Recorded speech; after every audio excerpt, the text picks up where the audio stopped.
बहुत समय पहले ये इसी तरह का आपने रोड सेफ्टी को लेकर जब कैंपेन चलाए गए तो उसमें कहा था कि पापा आप भले ही 10 मिनट लेट आना बट घर ज़रूर आना। जी, वो हमारा कैंपेन यही है कि गौतम बुद्ध नगर पुलिस कमिश्नरेट की सभी जनपद वासियों से ये अपील है कि आइए, अपनों के लिए थोड़ा सा सेल्फिश हो जाते हैं, सेकंड्स नहीं जिंदगी बचाते हैं।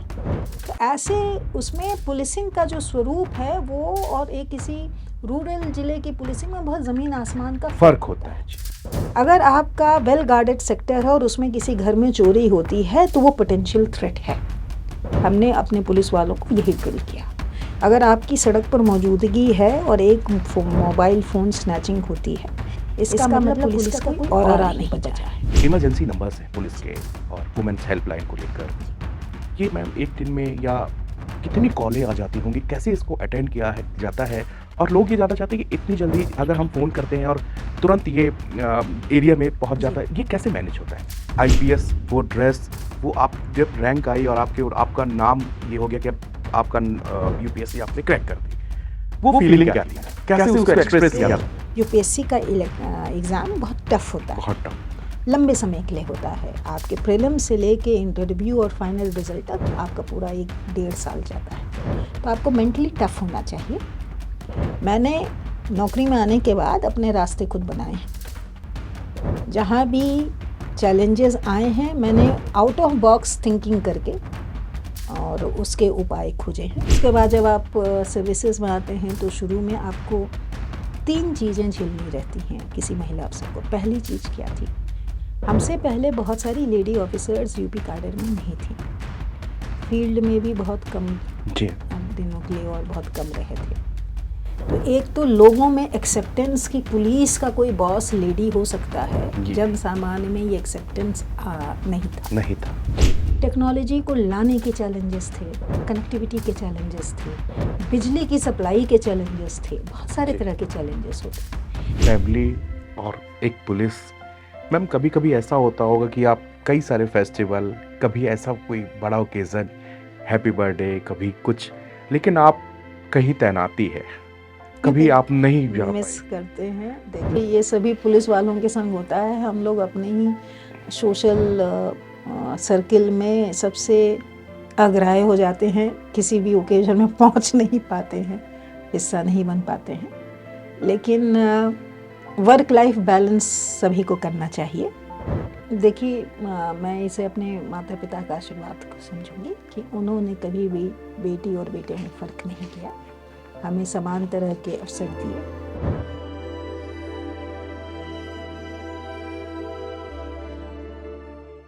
नमस्कार, मेरा परिचय विनीत त्रिपाठी है। आमतौर पर आप जब पुलिस का ज़हन करते हैं, पुलिस का नाम आता है तो क्या सोचते हैं? एक छवि बनती है जो कि हम लोगों ने बहुत सारी फिल्मों में, वेब सीरीज़ों में अलग अलग रोल में पुलिस को देखा है। अगर मैं अपनी परिभाषा में इस पुलिस शब्द को डिफाइन करूं तो बहुत पेज लगेंगे, क्योंकि कोई भी इमरजेंसी हो, सबसे पहले ज़हन में पुलिस। आपके घर में किसी की तबीयत भी खराब होती है तब भी लगता है कि पुलिस। आज हमारे साथ गौतम बुद्ध नगर की पहली महिला कमिश्नर लक्ष्मी सिंह जी हमारे साथ में हैं। पॉडकास्ट में उन्होंने आज समय निकाला है और विषय है कि किस तरह से हम पब्लिक और पुलिस मिलकर एक बेहतर समाज का निर्माण कर सकते हैं। क्या एफर्ट हम पुलिस के साथ कर सकते हैं, क्या योगदान दे सकते हैं और पुलिस हमारी किस तरह से मदद करती है, और तमाम सवाल। कैसे मैम ने यूपीएससी क्रैक किया, कहाँ तक आज इस ओहदे तक बैठी हैं, कितने सारे मेडल, एक लंबी फेहरिस्त है मेरे पास, इतने सारे मेडल मिले इस आयाम तक, ये आसान नहीं था। वो भी उस वक्त में जब मैम ने यूपीएससी की परीक्षा दी, जिस समय बात ये कही जाती कि लड़कियां दहलीज पार करने में 100 बार सोचती हैं। वो समाज भी हमने देखा है और आज ये समाज भी देख रहे हैं कि हमारी हमारी मातृशक्ति आज तेजस उड़ा रही है, हमारी मातृशक्ति आज राफेल उड़ा रही है, हमारी मातृशक्ति आज सरहदों में लगी हुई है, हमारी मातृशक्ति आज जिलों में, कस्बों में, तहसीलों में, गांवों में, शहरों में, हर जगह तैनात है। तो मैम बहुत बहुत स्वागत है आपका। आपने बहुत बिजी शेड्यूल आपका रहता है, उससे हमारे लिए समय निकाला। मैम अगर मैं आपसे पूछूं पुलिस, जी, आप इस शब्द को कैसे डिफाइन करेंगे, इस पुलिस शब्द को? पुलिस को आप अपना दोस्त समझिए, मित्र समझिए, और अच्छे समय में हमें याद ना करें, लेकिन अपनी किसी भी मुसीबत के क्षण में हमें ज़रूर याद करिए। पुलिस का वही मतलब होता है।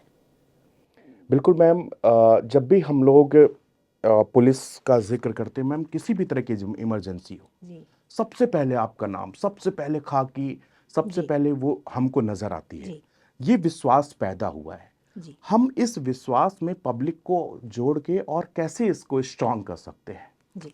देखिए, होता क्या है कि पुलिस पहले एक बहुत स्पेशलाइज्ड डिपार्टमेंट माना जाता था। आपका भारत की न्याय संहिता थी, भारत के कानून थे, उसको लागू करने वाला डिपार्टमेंट समझा जाता था। लेकिन धीरे धीरे जैसे जैसे जन चेतना बढ़ती चली गई, जन सामान्य के जीवन की चुनौतियां बढ़ती चली गई, आपकी कोई भी समस्या हो उसका हल सड़कों पर निकाले जाने के लिए कोशिशें जारी हो गई। तो नेचुरली पुलिस ने अपने लिमिटेड रोल से बाहर निकलकर लॉ एंड ऑर्डर मेंटेन करने के लिए, शांति व्यवस्था बनाए रखने के लिए, जनता में एडमिनिस्ट्रेशन के प्रति, प्रशासन के प्रति, शासन के प्रति एक आस्था बनाए रखने के लिए अपने आयाम से बाहर निकल के काम करना शुरू किया। किसी भी प्रगतिशील देश में ट्रांजिएंट पीरियड होने के समय में कोई एक एजेंसी जिसको सर्वकालिक रूप से देखा जा सकता हो, वो पुलिस ही है। और आज की तारीख में भारतीय पुलिस ने अपनी उस जिम्मेदारी को बहुत अच्छे से निभाया है।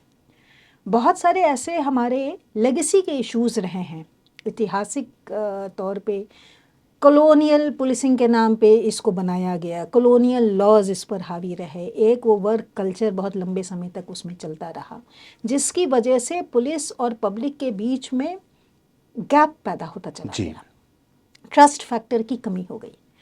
आदमी अस्पताल जाएगा, डॉक्टर पर आंख मूंद के भरोसा कर लेगा। जी मैम। आदमी न्यायालय में जाएगा, जज के ऊपर आंख मूंद के भरोसा करेगा।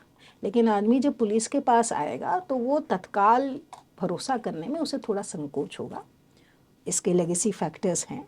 लेकिन आज की तारीख में हमारे सभी ऑफिसर्स की अप्रोच क्या रहती है कि पुलिस को इतना सर्वग्राह्य बना दिया जाए, एक्सेसिबल टू ऑल बना दिया जाए, कि किसी को भी हमसे अप्रोच करने में, हमारे से रिलेटेड समस्या हो, किसी और से रिलेटेड समस्या हो, अपनी बात कहने में संकोच ना हो। इसलिए आप देखेंगे कि हाल के वर्षों में उत्तर प्रदेश सरकार ने पुलिस के विभागों में ऐसे आमूल-चूल परिवर्तन लाए हैं और ऐसे नई नवाचार की प्रक्रियाएं शुरू की हैं, जिससे कि पुलिस और पब्लिक के बीच का ये जो ट्रस्ट फैक्टर है, ट्रस्ट डेफिसिट है, ये कम हो। इस दिशा में बहुत अच्छा कदम आगे बढ़ा है और आने वाले दिनों में मुझे लगता है पुलिस की एक्सेप्टेबिलिटी ऑल टाइम हाई जाएगी। लोग उसको अपने रोड पर खड़ा हुआ अपने ही साथी समझना जिस दिन शुरू कर देंगे, मुझे लगता है हम एक डेवलप्ड सोसाइटी की तरह, एक सिविल बेस्ड सोसाइटी की तरह पुलिस को एक्सेप्ट करना शुरू कर देंगे। मैम, जब हम लोग डिजिटल इंडिया की बात करते जी, हैं, पूरा देश डिजिटलाइज की ओर बहुत तेज़ी से हम लोग आगे बढ़ रहे हैं। जी, यूपीआई के मामले में हम लोग ने वर्ल्ड के कई कंट्री से टाई अप कर लिया है, जहां पर अब हम विदेशों में जाके यूपीआई का इस्तेमाल कर जी। सकते हैं। ऐसे में मैम, पुलिस कैसे डिजिटलाइज होगी, उसके क्या क्या प्लान हैं, और हम उसको किस तरह बिल्कुल one two one connect police से एक आम आदमी डिजिटल मोड पे बना सकता है मैम? देखिए, भारत सरकार ने जब सीसीटीएनएस योजना प्रारंभ की थी और माननीय प्रधानमंत्री मोदी जी के फर्स्ट टर्म में इसको ऑल इंडिया लागू किए जाने की कवायद शुरू हुई थी। जी। उस समय आप देखेंगे बहुत सारी सरकारों में या बहुत सारे प्रदेशों में एक लेथार्जी थी। क्यों? क्योंकि टेक्नोलॉजी को एक्सेप्ट करना, टेक्नोलॉजी को इम्प्लीमेंट करना हमारे रूरल माइंडसेट में आसान नहीं होता। जी। टेक्नोलॉजी को लाने के चैलेंजेस थे, कनेक्टिविटी के चैलेंजेस थे, बिजली की सप्लाई के चैलेंजेस थे, बहुत सारे जी। तरह के चैलेंजेस होते हैं। लेकिन हाल के उसमें पिछले आप देखेंगे लगभग 4.5-5 सालों में उत्तर प्रदेश ने इस दिशा में बहुत अच्छी प्रगति की है। आज की तारीख में हमारे सभी 1584 थाने पूरे प्रदेश में डिजिटलाइज्ड हैं, कंप्यूटराइज्ड हैं। सरकार ने मॉडर्नाइजेशन फंड का भरपूर इस्तेमाल करते हुए हर पुलिस स्टेशन को सुसज्जित किया है। हमारे जितने भी डेटा हैं आज की तारीख में CCTNS के माध्यम से डिजिटाइज्ड हैं। सारी केस डायरियाँ हमारी इलेक्ट्रॉनिकली अब अपलोडेड हो रही हैं, कोर्ट में अवेलेबल हो रही हैं। दूसरा, इसका इम्पैक्ट पुलिसिंग में कैसा आया है। जी जब हमारा डेटा डिजिटाइज होता है, जी आज भी एक बृहद योजना हमारे डिपार्टमेंट में चल रही है जिसमें हमारे जितने पुराने बैक रिकॉर्ड्स हैं उसको डिजिटाइज हम लोग कर रहे हैं और फेज वाइज उसका इम्प्लीमेंटेशन पूरे प्रदेश में चल रहा है। उससे दूसरा इम्पैक्ट क्या आता है कि हमारी पुलिसिंग बेहतर हो जाती है, जी क्योंकि हमारे पास बहुत सारे ऐसे टूल्स और प्रोटोकॉल्स आ गए हैं डिपार्टमेंट में, जिससे कि हम उस क्राइम के ट्रेंड को एनालाइज करके एक रिएक्टिव पुलिसिंग से प्रिडिक्टिव पुलिसिंग की तरफ आगे बढ़ गए हैं। अब हमको क्या है, हमको मालूम है कि हमारे ज़िले में ये हॉटस्पॉट है जहाँ पे इस तरह का क्राइम इस समय में होता है। तो अब हमने अपनी पुलिसिंग को उस हिसाब से जैसे हमारे माननीय DGP साहब अपने कई सारे सर्कुलर्स के जरिए हमें आदेश दे चुके हैं, तो अब हम उस हिसाब से उसकी एनालिसिस करके अपनी स्ट्रीट पुलिसिंग को अपग्रेड कर रहे हैं। तो डिजिटाइजेशन होने से ना केवल एक ट्रांसपेरेंसी आएगी हमारे वर्किंग में, जनता का विश्वास बढ़ने में हमको सहायता मिलेगी, दूसरी तरफ हमारी एनालिटिकल टूल्स की मदद से हमारी पुलिसिंग में सुधार होगा और हम घटना को बचाने में, घटना कारित ना होने पाए, इस दिशा में हम सफल हो जाएंगे। मैम, ये यहाँ तक का जो आपका पूरा सफ़र रहा, आपने लॉरेटो कॉन्वेंट स्कूल से आपने पढ़ाई की लखनऊ में, बड़ा मतलब बहुत अच्छा स्कूल माना जाता है वो, और फिर मैम आप बीटेक, फिर यहाँ UPSC। मैम, ये पूरी जर्नी आपकी कैसी रही? देखिए, मैं इसे अपने माता पिता का आशीर्वाद समझूंगी कि उन्होंने कभी भी बेटी और बेटे में फ़र्क नहीं किया, हमें समान तरह के अवसर दिए। लेकिन जो मैं उस समय भी और नौकरी में आने के बाद भी जो मैंने महसूस किया आज की तारीख में, उस समय तो स्पेशली बच्चियों के आगे बढ़कर अवसर की समानता को सामने रख कर और उसकी दिशा में हाथ बढ़ाना थोड़ा सा कठिन था। आपके अगर डिसीजन उस समय के तत्कालिक सामाजिक शिष्टाचार के अंतर्गत नहीं आते थे तो आपकी बहुत स्क्रूटनी होती थी, आपको बहुत डिमोरलाइज किया जाता था और आपके ऊपर तरह तरह के चैलेंजेस फेंके जाते थे कि आप समाज द्वारा प्रतिपादित डायमेंशंस के अंदर ही रहें। किसी भी मोल्ड को अगर और बेहतर बनाना है तो उस ढांचे को समाज के संग आगे बढ़ना सीखना चाहिए, समय के संग आगे बढ़ना सीखना चाहिए और ज़रूरत पड़े तो उस ढांचे को तोड़ के नया बना लेना चाहिए। मैंने नौकरी में आने के बाद अपने रास्ते खुद बनाए हैं। जहाँ भी चैलेंजेस आए हैं मैंने आउट ऑफ बॉक्स थिंकिंग करके और उसके उपाय खोजे हैं और मुझे इसमें प्रदेश की जनता में जहाँ भी पोस्टेड रही, प्रदेश की जनता का बहुत अच्छा सहयोग मिला। उन्होंने मुझे बहुत सम्मान दिया है, बहुत प्यार दिया है।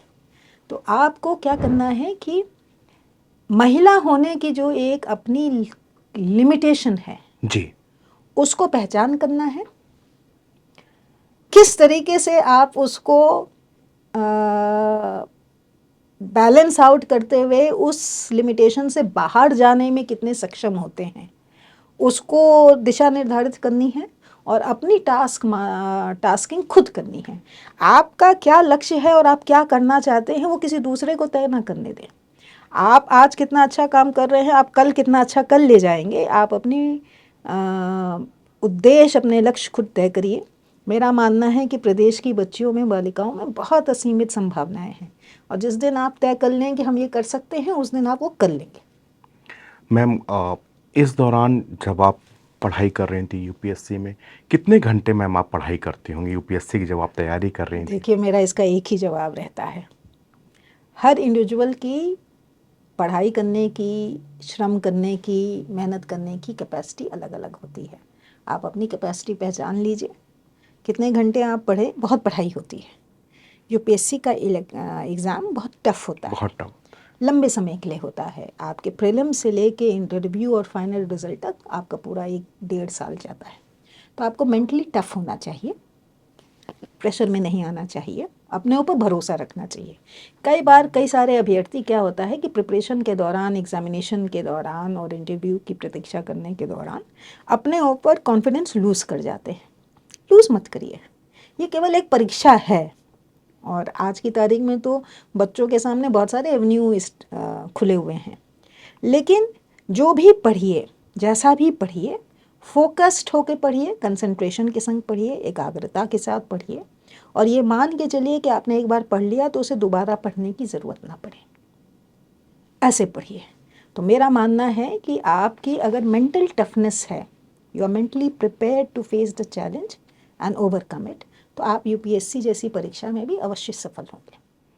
मैम, जिस साल आपने यूपीएससी क्रैक किया और आपकी जो रैंक आई, फिर उसके बाद में आपको ये महसूस हो गया कि मैं एक आईपीएस, वो ड्रेस, वो आप जब रैंक आई और आपका नाम ये हो गया कि अब आपका यूपीएससी आपने क्रैक कर दी, वो फीलिंग क्या थी मैम? कैसे उसको एक्सप्रेस किया था? देखिए, मुझे यूनिफॉर्म सर्विसेज का चाव बचपन से ही था, और अनफॉर्चुनेटली उस समय महिलाओं के लिए आर्मी या मिलिट्री में कमीशन खुला नहीं था when I was preparing for the examination. तो आईपीएस जो है वो मेरी चॉइस थी, और मुझे लगा कि इससे अच्छी सर्विस कोई नहीं है। क्यों? क्योंकि जब आप बचपन से ही बहुत सारी चीज़ें अपने आसपास समाज में होते हुए देखते हैं और इम्पैक्ट आता है, आप बहुत सारे संघर्षों से गुजरते हैं, तो आप ये ज़रूर मान के चलते हैं कि अगर हम पढ़ लिख के सक्षम हुए और इस पोजीशन पर पहुँचे, तो दूसरे की ज़िंदगी में वो संघर्ष ना आने पाए, इसका कुछ उपाय करना चाहिए। यही मेरा पुलिसिंग का थंब रूल है कि जो भी हम आपस में अब तक के जीवन में संघर्ष देखे हों, विपरीत परिस्थितियाँ देखे हों, विपरीत परिस्थितियों में लोगों को टूटते हुए देखे हों, तो आपको अपनी पोजीशन का फ़ायदा उठाते हुए समाज के उस वर्ग के लिए, समाज के सभी वर्गों के लिए वैसी परिस्थितियाँ पैदा करना चाहिए कि कम से कम दोबारा किसी को उस तरह का संघर्ष झेलना ना पड़े। ज़रूरी नहीं कि आप 100% सक्सेसफुल ही हो जाएं। ह्यूमैनिटी है, और जब तक आदमी की नैसर्गिक एबिलिटीज़ चलेंगी, कहीं ना कहीं कुछ दुविधा रहेगी ही, परेशानी रहेगी ही, क्राइम होता ही रहेगा। मैं ये नहीं कह रही कि हम 100% सब चीज़ सॉल्व कर देंगे, लेकिन जहाँ भी रहें, अगर आप डेली बेसिस पर कुछ भी लोगों की मदद कर पाने में सक्षम हैं, तो मुझे लगता है that is a service well spent. आपने सर्विस में अपना अच्छा काम किया है।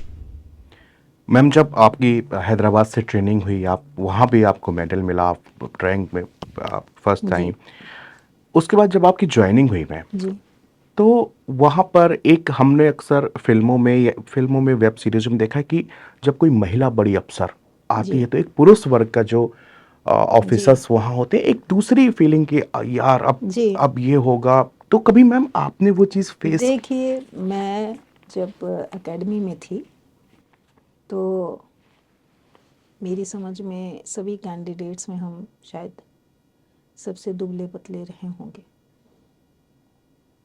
हम लोगों की ट्रेनिंग में जेंटलमैन और लेडी ऑफिसर्स के लिए अलग अलग क्राइटेरिया नहीं होते हैं, एक ही जैसी ट्रेनिंग होती है। आउटडोर भी एक जैसा होता है, इंडोर भी एक जैसा होता है, और जो हमारे अदर एक्टिविटीज़ होती हैं उसमें भी आपको एक जैसा ही परफॉर्मेंस देना होता है। तो मेरा जो हमेशा से मानना है कि आपका कंपटीशन अपने आप से होना चाहिए। आप बजाय इसके इधर देखें उधर देखें, वो कैसा कर रहा है, टाइम मत बर्बाद करिए। आपने आज कैसा किया है, कल उससे थोड़ा सा अच्छा करके दिखाइए। तो ट्रेनिंग हार्ड थी, मेरे लिए तो बहुत ही हार्ड थी, बहुत टफ थी। बहुत सारी टफ सिचुएशंस में मेरी आदत है कि मैं कभी हार नहीं मानती, और मैं कभी आसान रास्ता नहीं निकालती। अगर आसान रास्ता निकालते होते तो शायद फिर तो कोई और भी काम कर लिए होते, पुलिस में आने की ज़रूरत नहीं थी। तो मैंने अपना लक्ष्य यही रखा था कि आज हमारा परफॉर्मेंस जितना भी है, कल उससे थोड़ा अच्छा होना चाहिए। और इसी वजह से जब मुझे बेस्ट प्रोबेशनर डिक्लेयर किया गया, मैं भारत की पहली महिला अधिकारी थी जिसको बेस्ट परफॉर्मेंस के लिए अवार्ड मिला था। तो बहुत सारे लोगों को ये चीज़ रुचिकर नहीं लगी थी, लेकिन हमारे इवैल्यूएशन सिस्टम काफ़ी निष्पक्ष होते हैं, निष्पक्ष होते हैं। ट्रांसपेरेंट होते हैं। तो उसके बाद जब आप सर्विसेज में आते हैं तो शुरू में आपको 3 चीज़ें झेलनी रहती हैं किसी महिला अफसर को। पहली चीज़ क्या थी, हमसे पहले बहुत सारी लेडी ऑफिसर्स यूपी कैडर में नहीं थीं, फील्ड में भी बहुत कम जी। दिनों के लिए और बहुत कम रहे थे। तो एक तो लोगों में एक्सेप्टेंस की पुलिस का कोई बॉस लेडी हो सकता है, जी। जन सामान्य में ये एक्सेप्टेंस नहीं था। फोर्स में भी आप कैसी ऑफिसर हैं उसको लेके संशय होते हैं शुरू में, और आपके जो बाकी डिपार्टमेंट होता है वो ये देखना चाहता है कि अच्छा ये ऐसे अफसर है तो देखें ये कैसा काम करके देखें दिखाती कैसा। है। हाँ। तो होता है कि आप 3 तरफ से इवैल्यूएट किए जाते हैं और डेली आप सबकी नज़रों में रहते नजरों में। हैं। तो आपको उस स्थिति में अपने प्रति एक विश्वास पैदा करना है, जन सामान्य में भी और फोर्स में भी।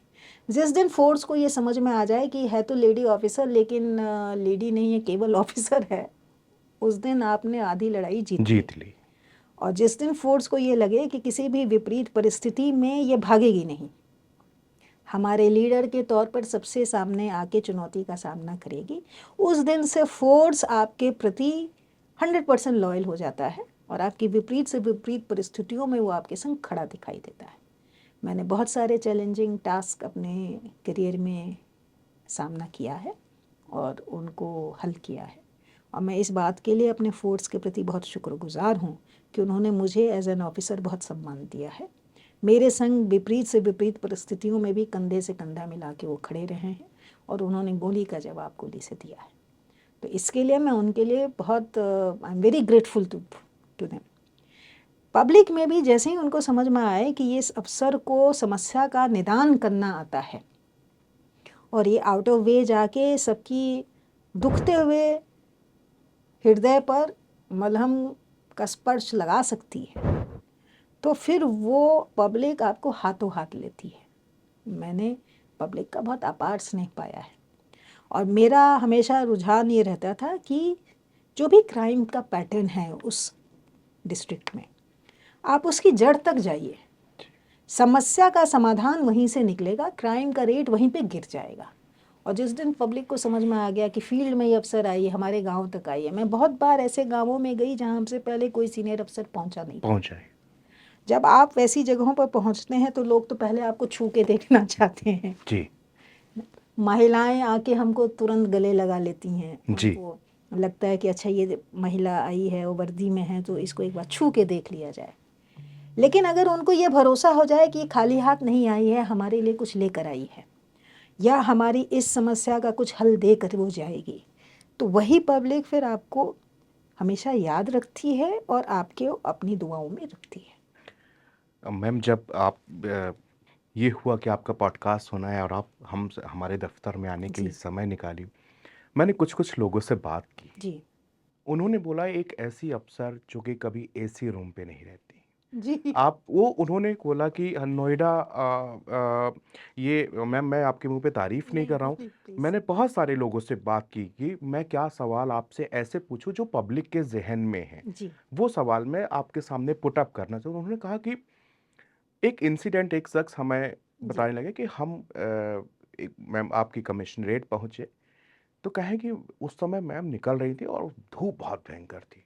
तो कहें कि मैंने उनको देखा कि वो उनके पीछे जो पुलिस वाले थे वो सब पीछे थे, मैम खुद ही आई, गेट खोल के गाड़ी में बैठी। और तो कहें मैंने एक जो मेरे कमिश्नर की एक भूमिका बन जाती है कि कमिश्नर ऐसा होता है, कहें कि मैंने उनको ऐसा देखा ही नहीं। मैंने उस दिन क्या बैठ के मैं 15 मिनट से तो मैडम तो चली गई, कहीं पे कुछ प्रॉब्लम थी वहाँ पे। अब मैं 15 मिनट ये सोचा कि कमिश्नर यही है कि कोई और है। तो कहें मैंने बड़ी हिम्मत जुटा के पूछा कि कमिश्नर मैम, तो कहें वो तो निकल गई, कहें वही थी, कहें हाँ। तो ये छवि है आपकी। देखिए हम लोग हाथों से काम करने वाले लोग हैं और मेहनत करके ही इस मुकाम तक पहुँचे हैं। और मुझे लगता है कि मुझे नहीं मालूम कि उन सज्जन के दिमाग में कमिश्नर की कैसी छवि थी, लेकिन एक एसी ऑफिस में बंद कमरे में बैठ के फाइलें निपटाने वाला पुलिस अफसर की ज़रूरत रहती है, क्योंकि फाइल वर्क इस स्टेज पर बहुत सारे होते हैं, वो करना चाहिए। लेकिन फील्ड पे उतरकर अपने साथियों के साथ किसी समस्या का समाधान करने में मुझे कभी भी संकोच नहीं रहा है। और मैंने कभी भी किसी समस्या को निपटने के लिए अपने पद या ओहदे की ये नहीं देखा है कि इस पद पर जाके मुझे करना चाहिए कि नहीं करना चाहिए। मैं रेंज में भी रही हूँ, 3 रेंजों में मैंने बतौर डीआईजी और आईजी काम किया है, और वो सभी बड़ी रेंजें थी। उसमें भी मेरा ये प्रयास होता था कि कोई विकट परिस्थिति पैदा होने पर मुझे पहुंचना चाहिए, ताकि एसपीज को ये लगे कि कोई सीनियर अफसर उनके संग खड़ा है, वो घबराए नहीं। और अगर वो किसी एक फ्रंट पर जाके उस समस्या का समाधान कर रहे हैं या निपट रहे हैं, तो दूसरे फ्रंट को जो है वो मैं संभाल लूँ, ताकि उसको एडेड एंड गवर्ड।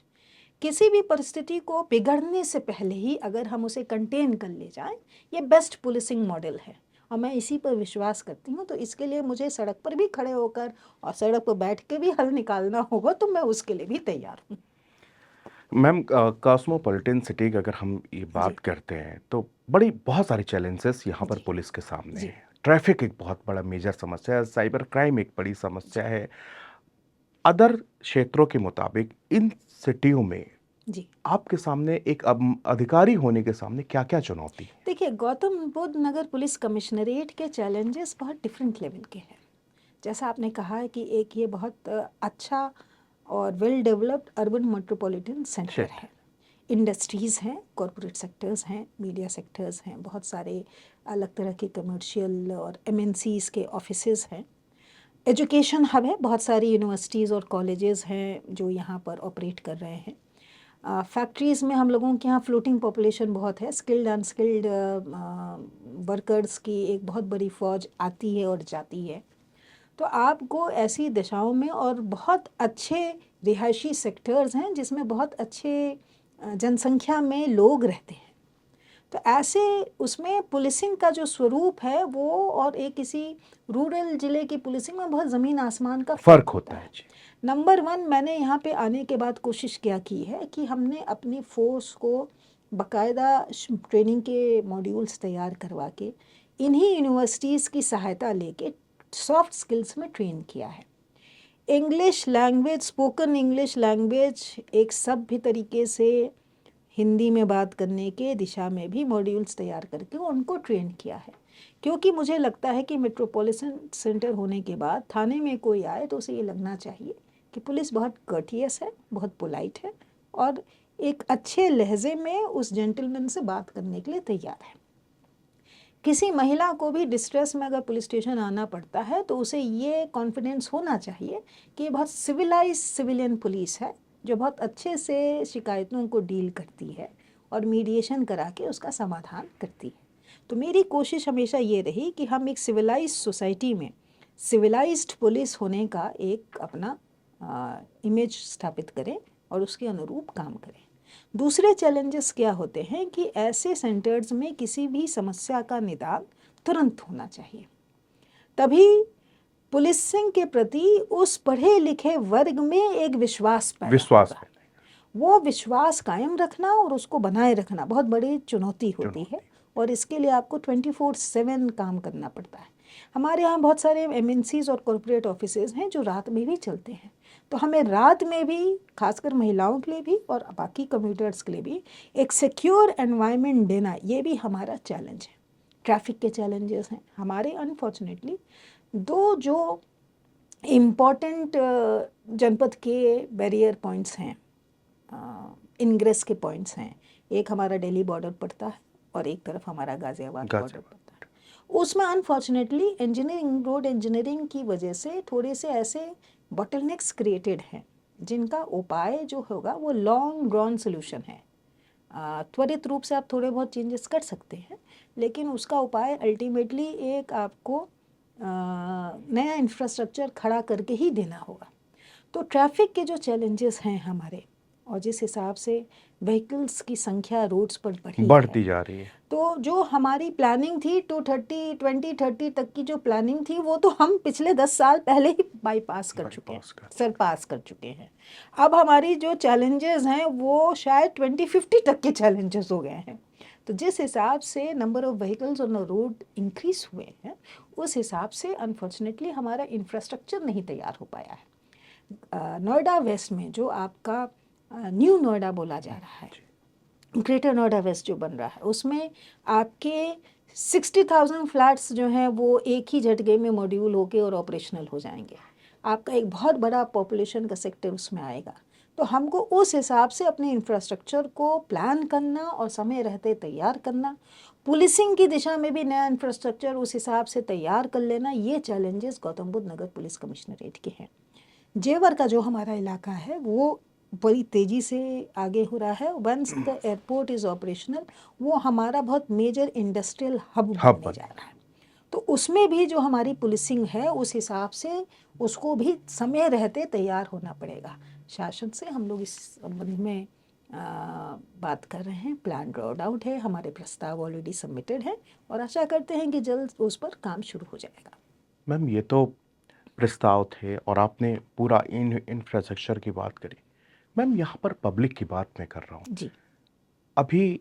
सदन चल रहा था, विंटर सेशन चला। जी नितिन गडकरी जी एक बयान दे रहे थे, बोल रहे थे कि मैं बहुत दुखी होके, और मंत्रालय चूंकि मेरे पास है तो मैं ये बता रहा हूँ कि 1,68,000 डेथ हर साल रोड एक्सीडेंट में हो जाती जी है, जिसमें से उन्होंने बताया कि इतने % अपनी गलती से होती हैं। जी जब हम रोड मानकों का सही रेड लाइट नहीं, हम हेलमेट नहीं पहनते, सबसे ज़्यादा मैम 2 व्हीलर्स जी। की इसमें कैजुअलिटीज़ डेथ हो जाती है। में हम लोगों ने इस वर्ष जो है नवंबर से एक मुहिम प्रारंभ की है और आपके इस पॉडकास्ट के माध्यम से हम गौतम बुद्ध नगर की जनता से भी ये अपील करेंगे। हम लोगों ने पिछले 5 साल के रोड एक्सीडेंट्स की एनालिसिस की और इस साल की एनालिसिस तो बड़ी गहराई से की। हमने ये पाया कि हमारे मेजॉरिटी कॉज ऑफ कंसर्न क्या है, वो है wrong side driving, number 1। Number 2, हम थोड़ा सा समय बचाने के लिए कुछ ऐसी चीज़ें कर जाते हैं जो अमूमन हम बाकी अपनी नॉर्मल लाइफ में नहीं करते हैं। हम अपनी लाइफ को कहीं भी दूसरे सेक्टर में, किसी दूसरे आयाम में कभी खतरे में नहीं डालते हैं, लेकिन रोड पर हम जब चलते हैं तो हम ये मान के चलते हैं कि चाहे हम जो भी करें हम बचे रहें। हम बचे, हाँ। होता क्या है, 2 व्हीलर्स के जैसे आपने बात उठाई, हेलमेट के बारे में हम लोग ने पिछले साल अवेयरनेस कैंपेन चलाया था और उसमें हमने स्कूल कॉलेजेस के बच्चों को भी इंक्लूड किया था, कॉरपोरेट सेक्टर्स के वर्कर क्लास को भी हमने इंक्लूड किया था। अभी हमने इस बार पाया है कि जो 2 व्हीलर्स हैं वो भी, और खासकर 4 व्हीलर्स की रॉन्ग साइड ड्राइविंग या रॉन्ग लेन लेना या रॉन्ग कट से, आप देखेंगे कि कोई मोटरसाइकिल सवार बहुत अच्छे से चलता चला जा रहा है और 100 मीटर पर उसका यू टर्न है, लेकिन वो 100 मीटर ड्राइव करने की बजाय वहीं से बैरियर जंप करके दूसरी लेन पर आना चाहेगा, बजाय इसके सोचने के कि जब मैं जंप करके उस लेन पे जाऊंगा तो उधर से तेज रफ्तार से आती हुई कोई गाड़ी से मैं टकरा सकता हूँ। ये उसको उस 10 सेकंड में क्लिक नहीं करता है। तो हम अपनी आपाधापी की ज़िंदगी में वो 10 सेकंड बचाने के लिए, वो 20 सेकंड बचाने के लिए अपनी ज़िंदगी को खतरे में डाल देते हैं। तो हमने जो कैंपेन एक चलाया है और आपके माध्यम से भी हम उसका प्रचार प्रसार करना चाहेंगे, वो हमारा कैंपेन यही है कि गौतम बुद्ध नगर पुलिस कमिश्नरेट की सभी जनपद वासियों से ये अपील है कि आइए, अपनों के लिए थोड़ा सा सेल्फिश हो जाते हैं, सेकंड्स नहीं ज़िंदगी बचाते हैं। वाह, बहुत समय पहले ये इसी तरह का आपने रोड सेफ्टी को लेकर जब कैंपेन चलाए गए तो उसमें कहा था कि पापा आप भले ही 10 मिनट लेट आना बट घर जरूर आना। जी जी। तो 10 मिनट की देरी सही, लेकिन जो ये सड़क हादसों का जो आंकड़ा है ये बेहद शर्मनाक। हिंदुस्तान डिजिटल इंडिया बने और चीज़ों में तरक्की करे, लेकिन जब फिगर्स एंड फैक्ट्स हम लोगों के सामने एनसीआरबी के डेटा आते हैं कि इस साल इतनी डेथ, इंडिया नंबर 2 हो गया, नंबर 3 हो गया, तो ये बहुत दुखदाई होते हैं क्योंकि ये सब सड़क हादसे हम लोग अमूमन अपनी गलतियों के कारण कभी मैक्सिमम नंबर्स, अगर हम थोड़ी सावधानी से, अगर हर व्यक्ति अपनी अपनी सावधानी से चले तो शायद ये दुर्घटना से बचाया जा सके। मैम, एक सवाल, जिस तरह से ये अपनी पूरी नोएडा, गौतम बुद्ध नगर का ये पूरा इलाका है, यहाँ पर बहुत पहले से सिचुएशन ऐसी रही, लॉ एंड ऑर्डर बड़ा मेजर इशू रहा। आप जब 2022 में आई तो लॉ एंड ऑर्डर को लेकर यहाँ पर किस तरह की चीज़ें थी और आपने उनको कैसे डेवलप किया, कैसे उनको समाप्त किया? और आज जो चप्पे चप्पे में हम यहाँ पर पीसीआर वैन देख रहे हैं मैम, लिटरली ये पहले, बहुत पहले अगर बात करूँ तो ये एरिया में कोई अगर मैं 2012-13 की बात करूँ मैम, इन जिन इलाकों की मैं 121 सरफाबाद से निकल जाइए ग्रेटर नोएडा वेस्ट तक, यहाँ पे कुछ सुनसान हो जाता था। आपके 2022 में जब आप यहाँ पे आई, कैसे चेंजेस किए, क्या क्या आपके सामने देखिए, मुसीबतें आई? पुलिस कमिश्नरेट में हमारे पास संसाधन पर्याप्त मात्रा में उपलब्ध थे। कमी तो हमेशा रहेगी, लेकिन जो हमारे पास उपलब्ध है उसका सबसे अच्छा बेहतर इस्तेमाल करते हुए हमें रिजल्ट उससे निकालना होता है।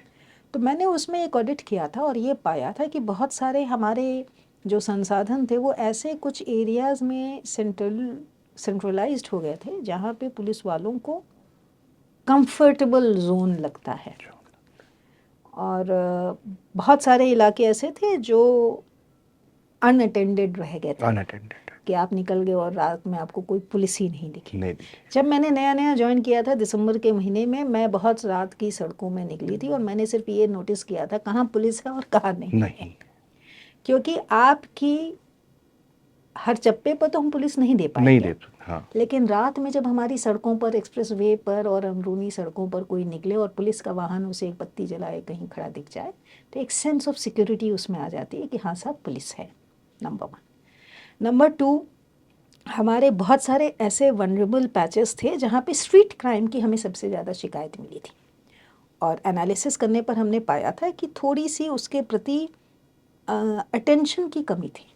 स्ट्रीट क्राइम में हम लोगों के लिए अमूमन मोबाइल छिन जाए, पर्स छिन जाए, लैपटॉप, कोई गाड़ी की खिड़की खोल के लैपटॉप लेके चला जाए, तो पुलिस वालों को लगता था ये तो बहुत छोटा क्राइम है, और लूट हो जाए, डकैती हो जाए, वो बड़ा क्राइम वो बड़ा होता है, जो क्राइम हमारी एक साइकोलॉजी साइकोलॉजी होती है। है। हमने कहा था कि किसी भी अर्बन मेट्रोपॉलिटन सोसाइटी में, लाइक गौतम बुद्ध नगर, अगर आपका वेल गार्डेड सेक्टर है और उसमें किसी घर में चोरी होती है तो वो पोटेंशियल थ्रेट है। हमने अपने पुलिस वालों को यही ड्रिल किया। अगर आपकी सड़क पर मौजूदगी है और एक मोबाइल फ़ोन स्नैचिंग होती है, इसका मतलब पुलिस का कोई औरा नहीं बचा है। तो लिहाजा आपको अपनी पुलिसिंग अप करने की ज़रूरत है और स्ट्रीट क्राइम से फाइट करने की ज़रूरत है। हम लोगों ने उसमें बहुत लंबी मेहनत की, अपने पेट्रोलिंग के, जैसे मैंने कहा, हॉटस्पॉट एनालिसिस करके और जगह और समय को चिन्हांकित करते हुए हमने अपनी पुलिसिंग के शेड्यूल को बदला, पैटर्न को बदला। जब हमने ज्वाइन किया था तो जो भी हमारे पीसीआर और पीआरवीज थे बहुत सारे ऑफ रोड हो जाते थे, क्योंकि उन्हें लगता था कि 8 बजे के बाद कोई नहीं, ये नोएडा शहर है, ये रात भर चलता शहर है, तो 8 बजे हमारी पुलिसिंग ऑफ नहीं हो सकती है। तो मैंने उसका जो है टाइम शेड्यूल चेंज करवाया, शिफ्ट्स चेंज करवाई और उसकी हमने तैनाती सुनिश्चित की। सरप्राइज टेकिंग के माध्यम से हमने उनकी उपस्थिति इंश्योर की। इसके अलावा जो हम लोगों ने किया है कि हमने अपनी जियो स्पेशल प्लेटफॉर्म को डेवलप करके क्राइम को प्रिडिक्ट करना शुरू किया है। पहले बहुत रूडिमेंट्री से होते थे कि साहब ये मार्केट है, यहाँ पुलिस दे दीजिए, ये बैंक क्लस्टर्स हैं, यहाँ पुलिस दे दीजिए। हमने क्या पाया कि साहब वो सिनेमा हॉल में जिस समय पुलिस सिनेमा के शो सबसे ज़्यादा टिकट चलते हैं, उस समय सबसे ज़्यादा वाहन चोरी वहाँ से होती है। तो that came up because we analysed, हम रूट कॉज तक गए। जो आपके बैंक थे वहाँ से वाहन चोरी नहीं हो रहे थे, एटीएम में जो लाइन लग रही थी वहाँ से वाहन उठ रहे थे। तो चोरों ने अपने अपने जैसे जैसे स्ट्रैटेजी बदली, हमने उस एनालिसिस करके और वैसे वैसे प्रहार किए, डिकॉयज लगाए।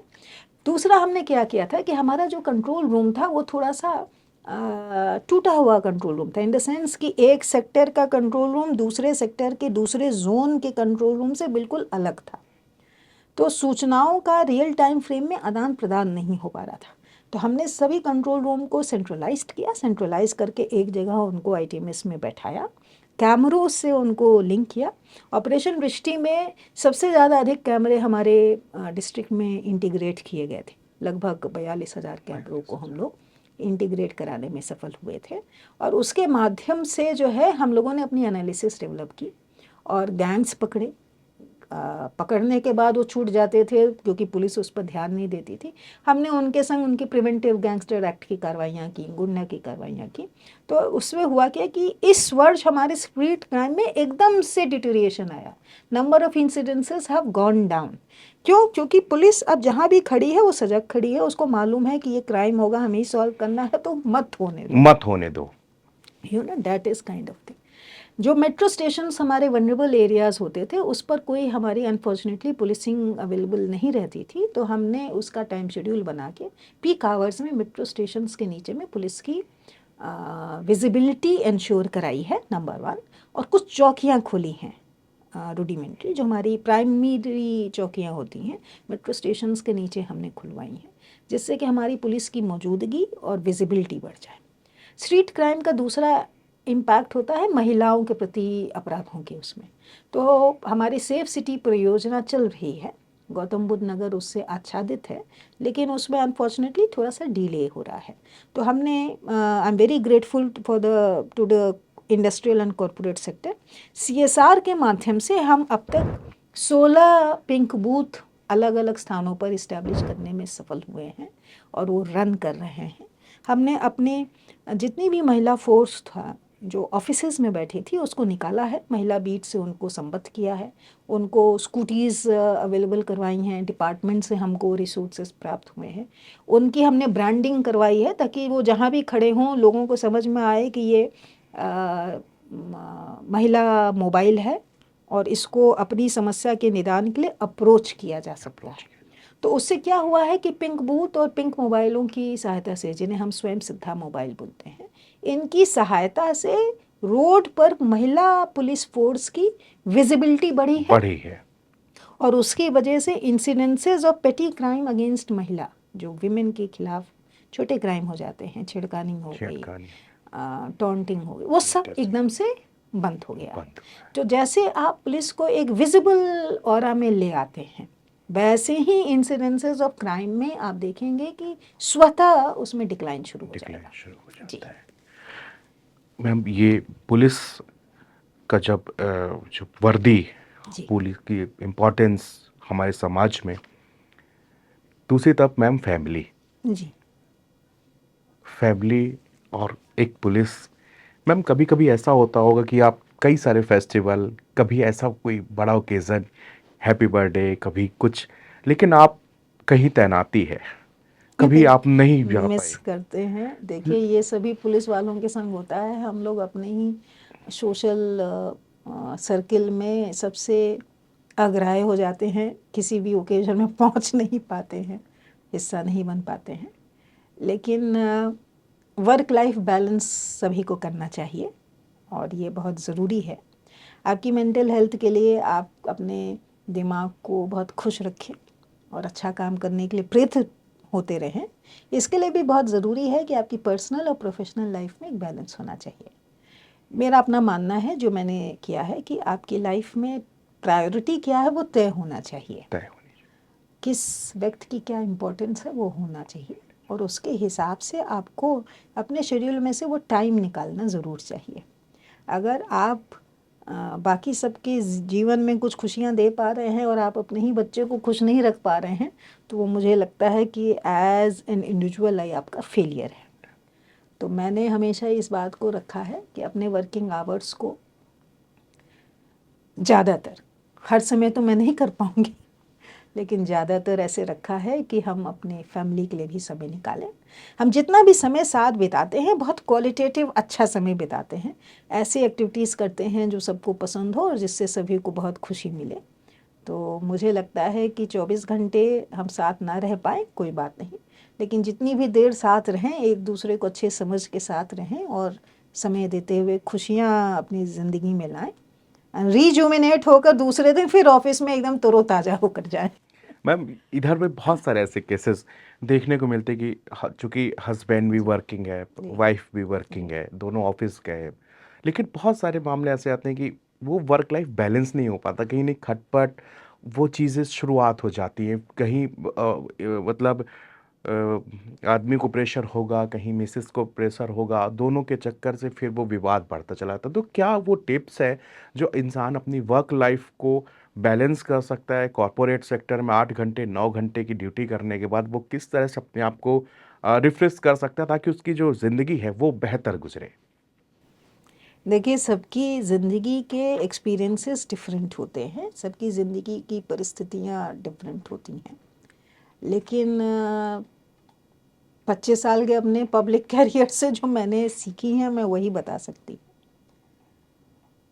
आप में अंदर कितनी समझ है, अडैप्टेबिलिटी कितनी है, ये एक वर्किंग विमेन की लाइफ में सबसे इम्पॉर्टेंट चीज़ है।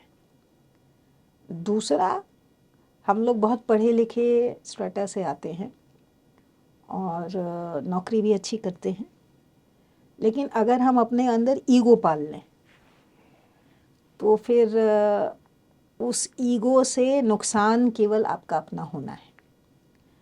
तो किसी रिश्ते को बनाए रखने के लिए मैं एक तरफ से नहीं कहूँगी, दोनों तरफ से ही समझदारी की बहुत ज़रूरत होती है। और अगर आप किसी से बहुत प्रेम करते हैं तो एक्सेप्टेबिलिटी शुड बी 100%। आप भगवान की पूजा रोज करते हैं, भगवान से आप जब पूजा करते हैं तो उससे कुछ ना कुछ अपने लिए अच्छा मांगते हैं, अपने परिवार वालों के लिए अच्छा मांगते हैं। लेकिन आप भगवान पर जब 100% भरोसा करके पूजा करते हैं तो कभी उसमें ये नहीं कहते हैं कि तुम में ये कमी है। कमी। तो परिवारजन, आपके माँ बाप, आपके स्पाउस, आपके बच्चे उसी कैटेगरी में आने चाहिए जहाँ पे आपकी 100% एक्सेप्टेबिलिटी होनी चाहिए। मैच्योरिटी के साथ ग्रो करना इसी को कहते हैं।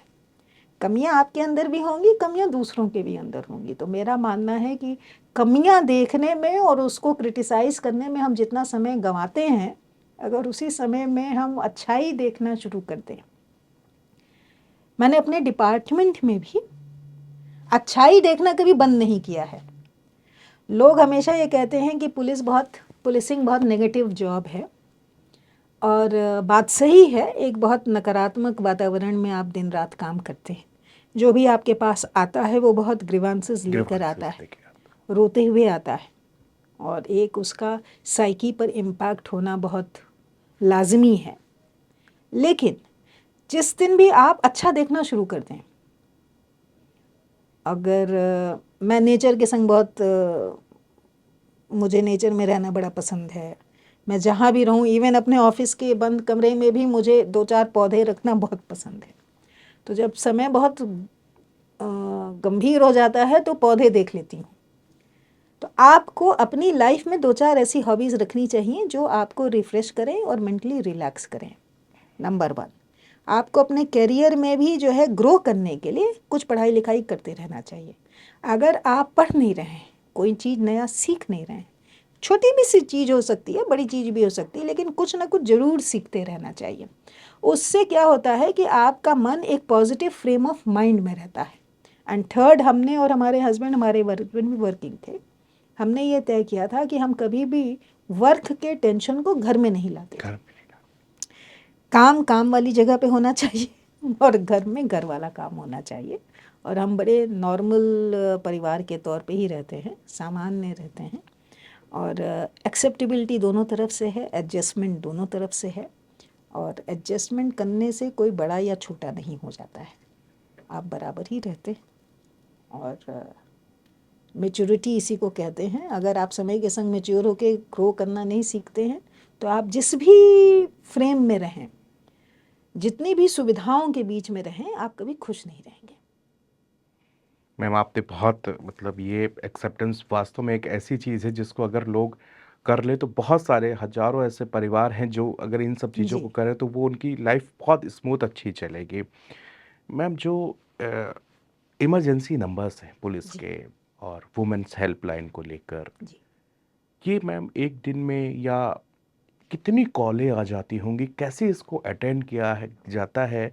और लोग ये जानना चाहते हैं कि इतनी जल्दी अगर हम फ़ोन करते हैं और तुरंत ये एरिया में पहुंच जी। जाता है, ये कैसे मैनेज होता है?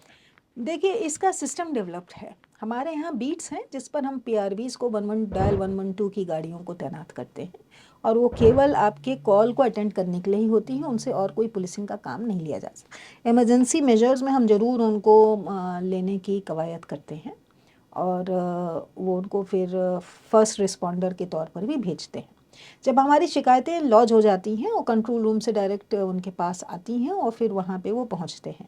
हम लोगों ने उसका जो है पहले थोड़ा सा वो था, रूट्स बड़े थे और ट्रेडिशनल रूट्स थे। हमने आने के बाद से उन रूटों को ऑडिट कराया है, नए रास्तों को खोजा है कि अगर आपको इन जगहों पर पहुंचना है तो आप जल्दी कैसे पहुंच सकते हैं, नंबर 1। नंबर 2, उनकी ट्रेनिंग समय समय पर कराते रहना, थोड़े से साइकोलॉजिकल टिप्स उनको दिलवाते रहना और पुलिस के लॉज के बारे में भी उनका अपग्रेडेशन करते रहना। क्राउड कंट्रोल और किसी भी डिज़ास्टर के समय में आपको कैसे रिस्पॉन्स करना है उसकी ट्रेनिंग कराते रहने से। जब गौतम बुद्ध नगर पुलिस कमिश्नरेट अच्छा काम करता रहा है, लेकिन आज की तारीख में हमारे वर्क परफॉर्मेंस में बहुत रिमार्केबल चेंज है और हम किसी भी कॉल पर अब हमारा एवरेज 4 से 5 मिनट हो गया है। यानी कि आपके कॉल करने के 4 से 5 मिनट के अंदर अंदर कोई ना कोई फर्स्ट पुलिस रिस्पॉन्डर आपको पहुंचेगा और आपको हेल्प पहुंचाएगा, मदद पहुंचाएगा।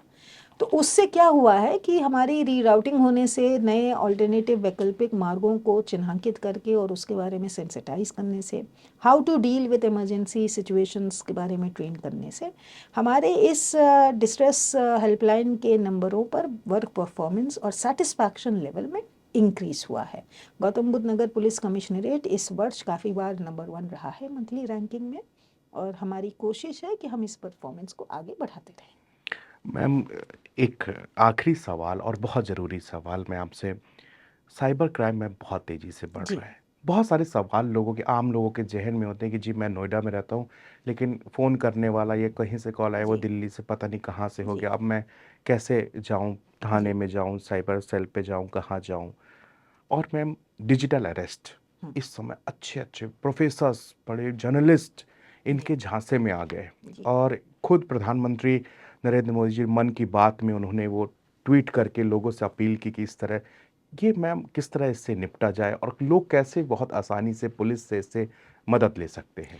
देखिए, इसमें केंद्र सरकार और राज्य सरकार ने साइबर थ्रेट और साइबर क्राइम से निपटने के लिए बहुत अच्छी कार्य योजना बना के उसको लागू की है। हमारी नेशनल हेल्पलाइन है 1930, जो किसी भी तरह के साइबर फ्रॉड या साइबर थ्रेट या डिजिटल अरेस्ट की दिशा में आप इसको लॉक करके और अपनी शिकायत दर्ज करा सकते हैं। ऑटोमेटिक रिस्पांस उसमें जनरेट होता है और आपके पास कोई ना कोई लॉ इन्फोर्समेंट एजेंसी या पुलिस आपके पास पहुंचेगी उसमें ज़रूर।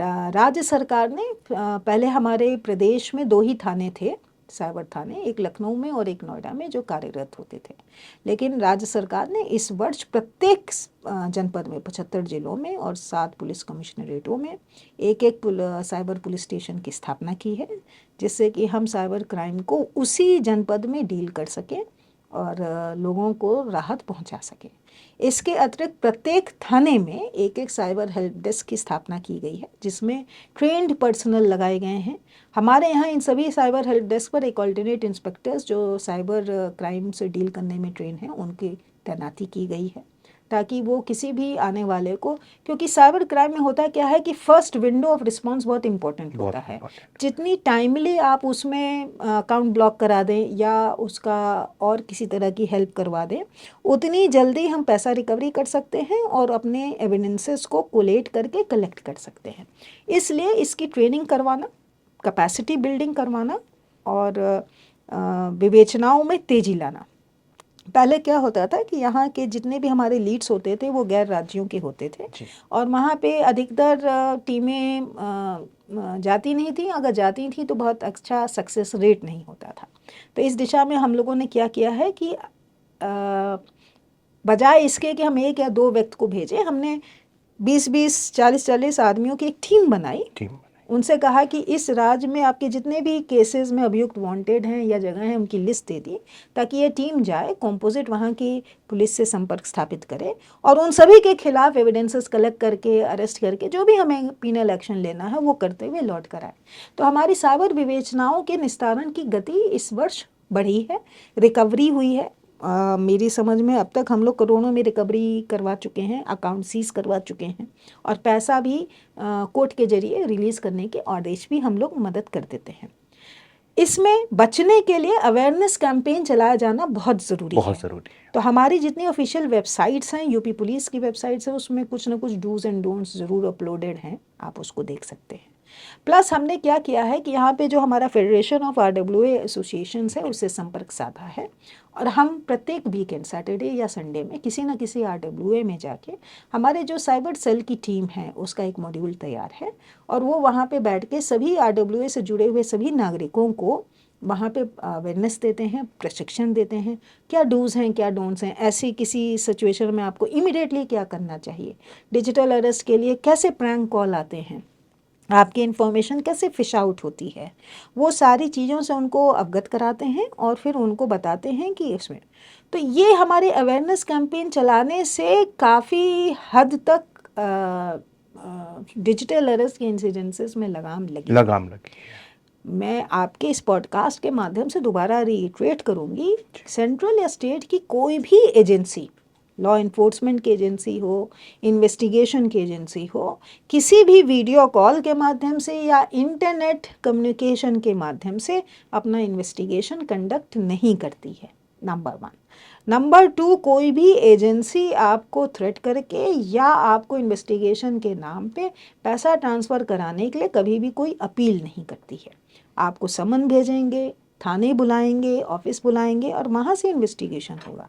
तो आपको अगर किसी भी लॉ इन्फोर्समेंट एजेंसी के नाम पे कोई कॉल करता है, इमीडिएटली अपने डिवाइसेस को ऑफ करिए, 112 डायल करिए या लोकल पुलिस स्टेशन पर जो है तुरंत डायल करके पुलिस बुलाइए, हम आपकी मदद के लिए तत्काल पहुंचेंगे और ऐसे साइबर ठग्स को पकड़ के हमने डिजिटल अरेस्ट करने वाले 2 गैंग्स अभी गैर राज्यों से हम पकड़ के लाए हैं, पूरा मॉड्यूल पकड़ के लाए हैं, अच्छी रिकवरी करके लाए हैं।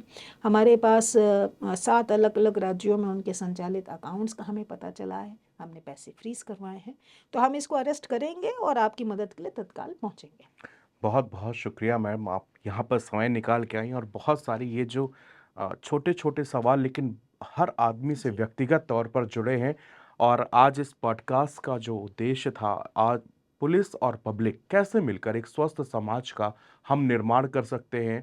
हम केवल अगर नेगेटिव और नकारात्मकता वाले माहौल को छोड़कर कुछ सकारात्मक कदम बढ़ाएंगे तो 2 से 2-4 कदम और एक कारवा बनेगा और इसी तरह एक स्वस्थ, एक हेल्दी हमारा गौतम बुद्ध नगर, हमारा देश, हमारा भारत, हमारे गांव, हमारे ज़िले सब बहुत हेल्दी होंगे। और आज आईपीएस लक्ष्मी सिंह जी को आप जो सुन रहे थे, तो अगर कभी भी आपको ऐसा लगता है तो आप ऑफिस में जाके, दफ्तर में जाके, थानों में जाके, चौकी में जाके, एसीपी, डीसीपी तमाम अधिकारी हैं, उनसे आप अपनी शिकायत दर्ज करा सकते हैं, अपना निवेदन कर सकते हैं और इस तरह आप अपनी समस्या का भी हल कर सकते हैं। और ज़रूरत पड़े, अगर दूसरे के लिए भी खड़ा होना पड़े तो आप उसके लिए भी कर सकते हैं। बहुत बहुत आप सभी का शुक्रिया। मिलते हैं फिर किसी नए पॉडकास्ट में, जब तक के लिए मुझे इजाज़त दीजिए। नमस्कार।